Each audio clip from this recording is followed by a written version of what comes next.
Queridas e queridos do Paz e Bem, estamos hoje aqui nesta terça-feira, dia 8 de outubro de 2024, no programa Paisagens 64.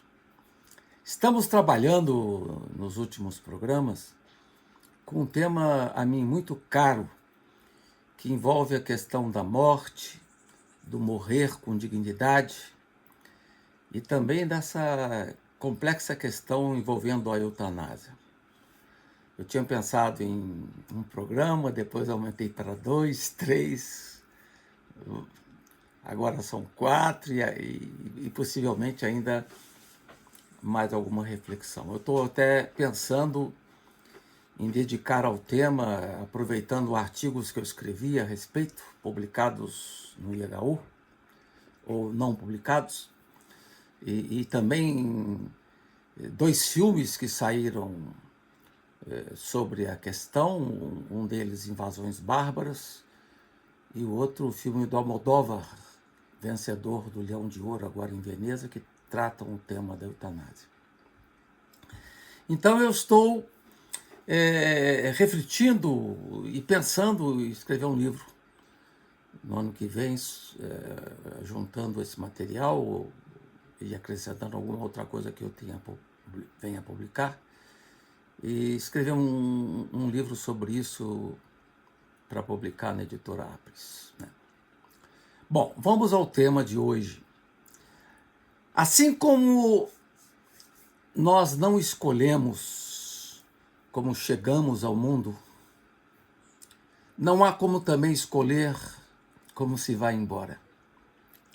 Retomando o livro que analisávamos no programa anterior, de parceria entre Gilberto Dimenstein e Ana Penido, o livro que tem como título A Morte é um Dia que Vale a Pena Viver, publicado no Rio de Janeiro pela editora Sextante em 2019, é um livro que eu acho muito bonito, né?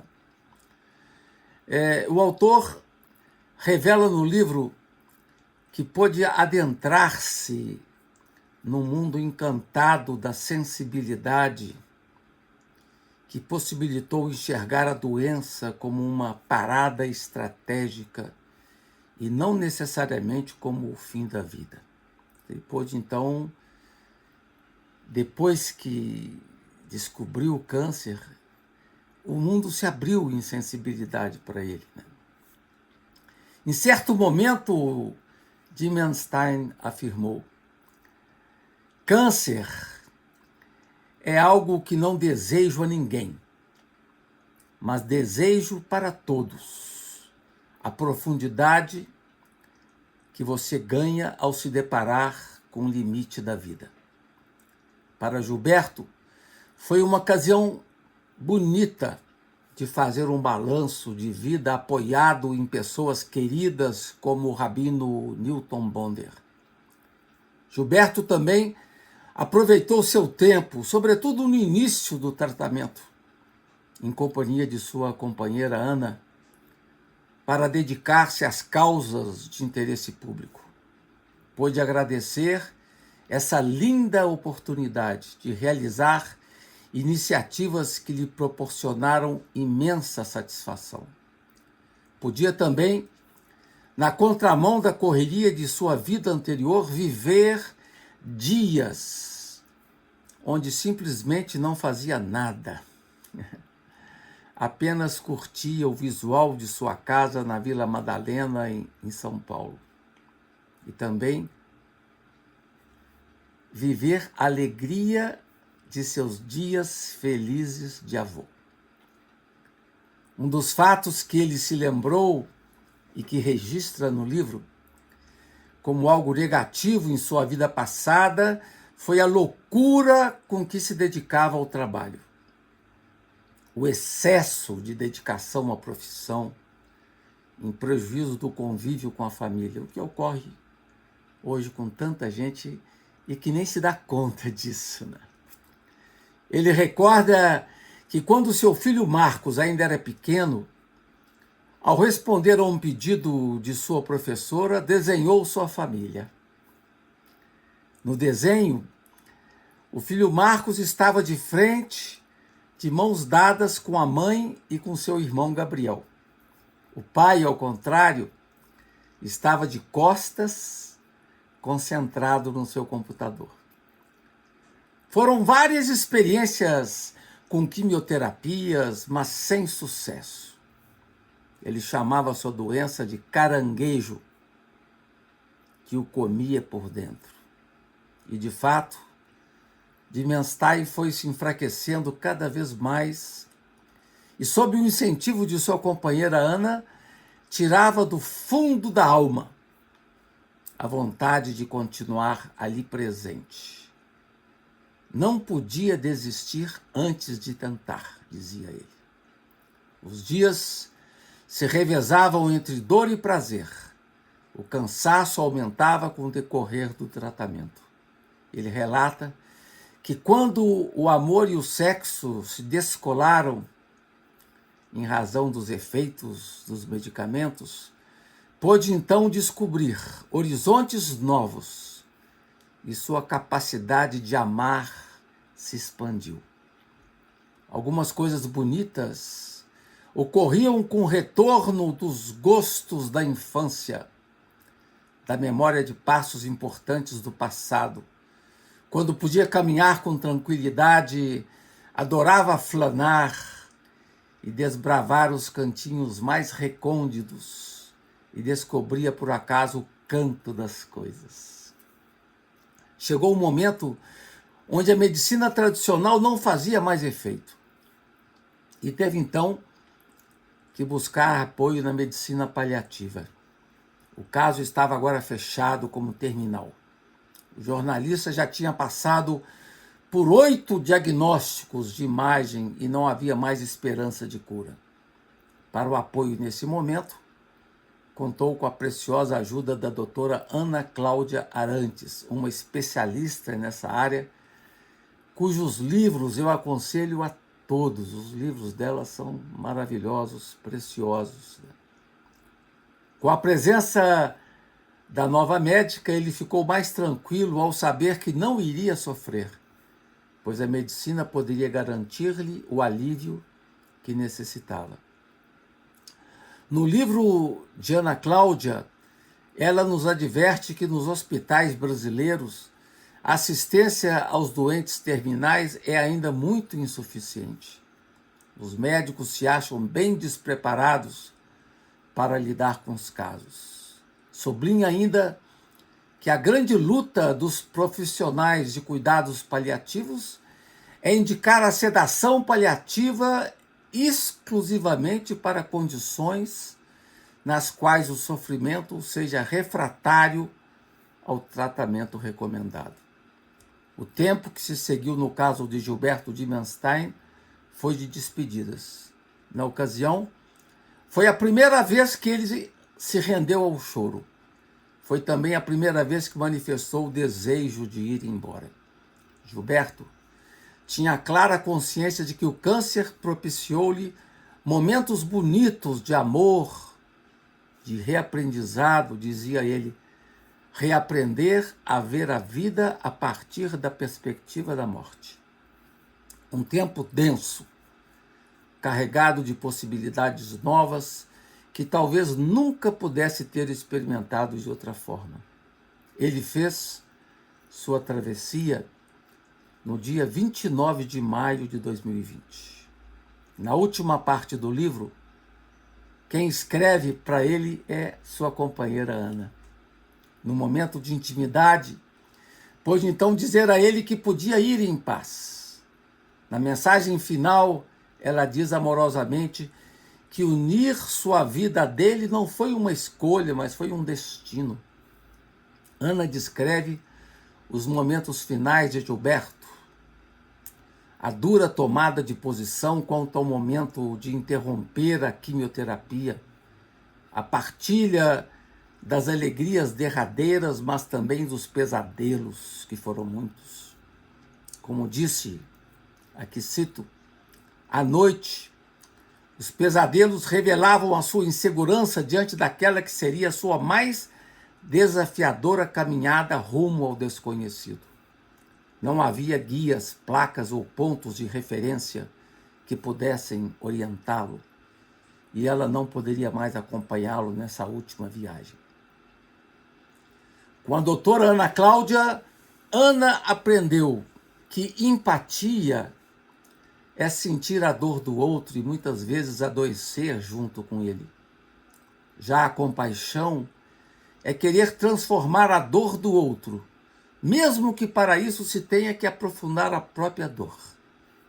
E, enfim, Dimenstein partiu sozinho no seu barquinho colorido. E partiu levando consigo a calça jeans e a camiseta de malha cinza que tanto amava.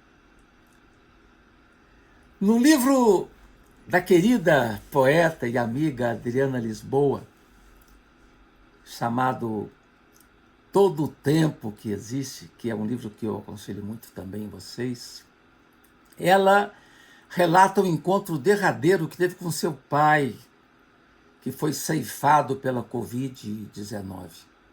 A cena do encontro dos dois no espaço blindado do CTI é de uma delicadeza que encanta o coração. Adriana perdeu seus pais num curto período de tempo e teve que viver um luto ainda mais difícil. Seu encontro emocionante com o pai, já em estado terminal, num dia 16 de agosto, foi descrito com emoção por ela no livro. Com sua mão revestida de uma luva de látex, Adriana pôde sentir a presença bonita do seu pai e ainda dizer para ele: "E que bobagem isso de literatura!" Naquele derradeiro momento, ela não valia de nada. Junto ao ouvido de seu pai, balbuciou a importância nodal das palavras simples, daquelas palavras que brotam de dentro, das palavras cicatrizes. O que ocorreu ali entre os dois, no CTI, é um mistério de amantes. Pôde então agradecer a ele por tudo que ele fez na vida por ela e expressar a ele o seu grande amor. Com palavras doces, pediu a ele para que sorrisse, tomasse sua mão e acenasse numa despedida de doçura e alegria. O importante filósofo italiano Norberto Bobbio, em seu livro que trata da velhice, O Tempo da Memória, ele fala dos mistérios que envolvem o pós-morte na reflexão daqueles que ainda estão vivos. Relata que é um tema que ainda merece pouca atenção na reflexão. O que se sabe com clareza é que os homens são mortais. E isso é algo que se constata todo o tempo e com muita dor e saudade. Porém, a passagem para outra vida é motivo de muita interrogação, seja nas religiões ou nas filosofias. O que é patente é, diz ele, que nossa experiência não nos permite saber absolutamente nada. Cada religião, cada vivente ou visionário, cada sábio que crê ou finge saber, cada homem, mesmo o mais simples, que se assusta diante da perspectiva da sua própria morte, ou não se conforma com a morte da pessoa amada, dá a sua própria resposta.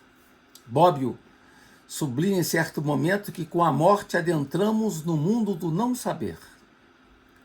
Em sua visão agnóstica, acredita que o ser humano, em sua passagem, retorna ao mesmo mundo em que estava antes de nascer. E pontua que se acaso morresse antes de sua mulher, com quem dividiu a vida por mais de meio século, igualmente nada poderia saber sobre sua morte. Relata que ela não só morrerá sem ele, como ele nada poderá saber sobre o mistério que envolve esse acontecimento.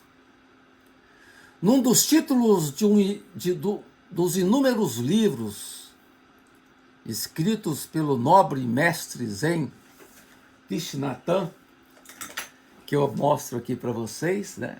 Esse livro maravilhoso, ele diz que sem lama não há lótus, ou seja, não há possibilidade de luz sem a experiência do sofrimento e da dor. É algo que faz parte da vida finita, da vida contingente e impermanente. Thich Nhat Hanh diz ser possível trabalhar interiormente com as experiências da dor e da impermanência, incluindo aí a enigmática questão da morte. Como indica Milton Nascimento, a vida é tecida por encontros e despedidas. O que ocorre a cada dia são chegadas e partidas. Tudo faz parte do mutirão da existência. E há que saber louvar cada passo, curtindo cada instante, cada dia, como sendo fundamental. É o que também canta José Miguel Wisnik, grande amigo. Ele, numa de suas canções, na letra, ele diz: louvar quem vai nascer, quem vai permanecer, também quem vai passar. Na visão de Thich Nhat Hanh, neste livro que eu falei para vocês, que é uma visão que eu também partilho, estamos todos interligados com os elementos do cosmos. Nós mesmos somos terra e o nosso corpo vem composto por elementos do planeta. Nesse sentido, a morte é a reintegração nesse horizonte planetário. O que se dá, em verdade, é uma metamorfose, uma continuação. Não há fecho para o ciclo do tempo, como também canta Gilberto Gil na música Tempo Rei. O tempo se perpetua, estamos em contínuo movimento. Como mostra o sábio vietnamita, a impermanência também deve ser entendida à luz da existência interligada. Para Thich Nhat Hanh, o ser humano é como a nuvem, que se revela a cada momento em novas e surpreendentes formas. A nuvem não se extingue, ela muda de forma. Assim também nós humanos. Não há como justificar que a existência tenha como horizonte o nada. Algo não pode se transformar em nada, e nada não pode se transformar em algo. O que é certo é que todos os seres, sejam animados ou ditos inanimados, estão muito vivos. Animados com a visão profunda da interligação, nos damos conta de que não somos excepcionais, mas que estamos profundamente vinculados com os elementos não humanos que habitam o nosso próprio corpo e que eles estão vibrando em nós. Não compreender isso é causar um profundo prejuízo à Terra. Os humanos, na verdade, estão constituídos de todos os nossos ancestrais. As montanhas, o rio, a rosa, o planeta, todos são constituídos de elementos que não são montanhas, não são rios, não são rosas e não são planetas. Fundamental na vida é saber curtir cada dia, cada instante, como se fosse um instante de plenitude, como diz o mestre Dogen. E a cada dia louvar e agradecer o dom da vida, no momento em que se doa a nós, e estar sempre atento para deixar-se habitar pelas maravilhas do nosso lugar e do nosso ser. Esse é um sábio conselho que o suave mestre do Vietnã sempre nos ensinou.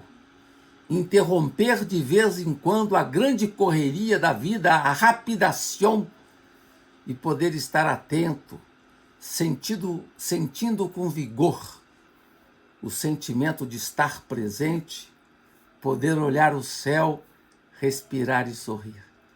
Para terminar, gostaria de indicar a vocês um livro que saiu agora e que foi prefaciado pelo rabino Newton Bonder, um livro de autoria de uma rabina, Daphne Horviger, Viver com Nossos Mortos, pequeno tratado de reconforto. Esse precioso livro aborda o mistério da morte a partir de 11 histórias vividas pela autora. E eu quero poder dedicar um programa Paisagens a esse livro. São histórias que ela nos conta com graça e sabedoria típicas do pensamento judaico, entrelaçadas com referências bíblicas e lendas, tradições e até piadas judaicas, né? Trata-se de um livro sobre a morte, que se lê com um sorriso dos lábios. Essa obra está fazendo um grande sucesso. Só na França vendeu mais de 250 mil exemplares. Então é isso, gente querida. Me despeço hoje de vocês com mais esse programa e continuamos na próxima semana, que eu quero poder falar para vocês sobre a experiência da morte e da passagem da cantora Rita Lee. Um grande abraço e paz e bem.